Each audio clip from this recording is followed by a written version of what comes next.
It was supposed to be a family dinner, but halfway through dessert, my parents leaned back, exchanged a glance, and dropped it like it was casual conversation.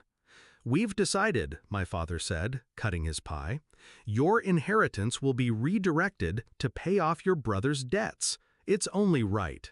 My mother nodded, as if balancing their son's recklessness on my shoulders was fair, natural, inevitable. I didn't argue. I didn't even blink. I let them talk.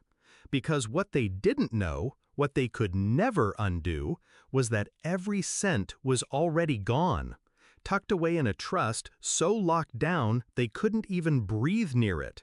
Zero access granted. My brother was always the chosen one, the golden child who could do no wrong. When he flunked out of school, it was bad luck. When he wrecked cars, it was boys being boys. When he borrowed money he never returned, it was, he'll figure it out. And me? I was the reliable one.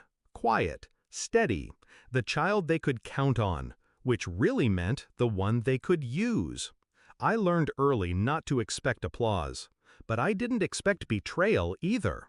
Not until I overheard my mother whisper once, "She doesn't need as much. She's fine on her own. Better we take care of him." That's when the ground shifted. That's when I stopped being their daughter in my head, started being their insurance policy. I paid attention after that, small clues stacking up. My father making calls about my assets, as if they were his to discuss.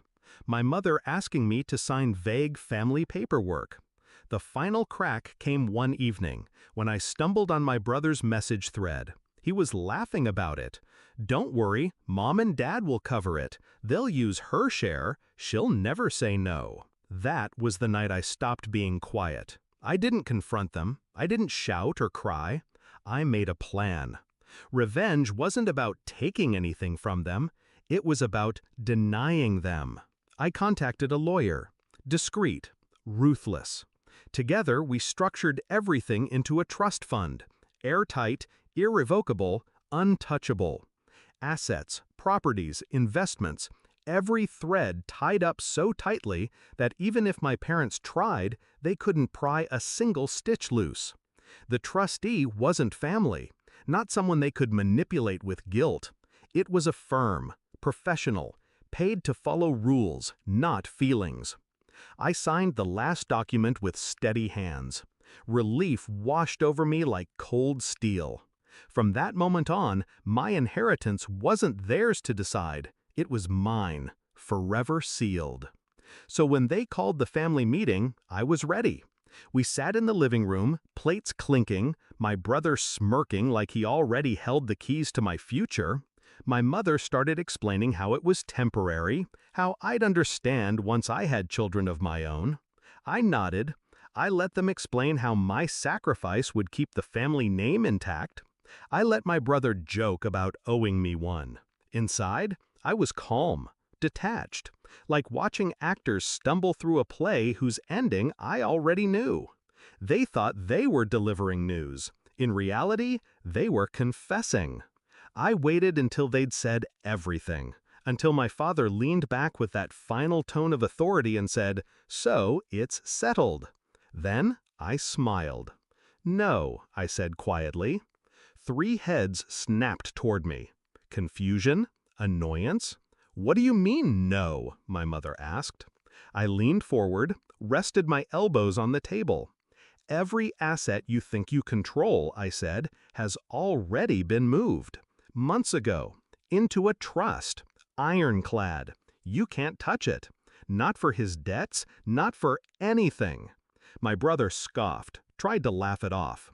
"That's not how it works." "It's exactly how it works," I cut in. "Ask any lawyer. You're broke. He's broke. And I'm untouchable." The silence that followed was heavy, delicious. My father's face darkened. My mother's lips parted in shock. My brother went pale, finally understanding that his safety net had been shredded while he wasn't looking. I didn't raise my voice. I didn't gloat. I just let the truth suffocate them. Zero access. They left soon after. No hugs, no goodbyes. My brother slammed the door on his way out. My mother muttered about betrayal. My father didn't look at me at all. When the house went quiet again, I poured myself a drink and sat in the silence they left behind.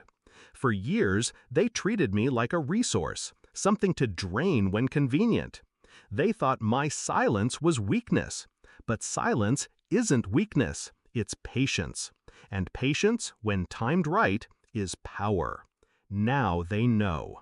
Not a single cent, not a single inch. Zero access granted.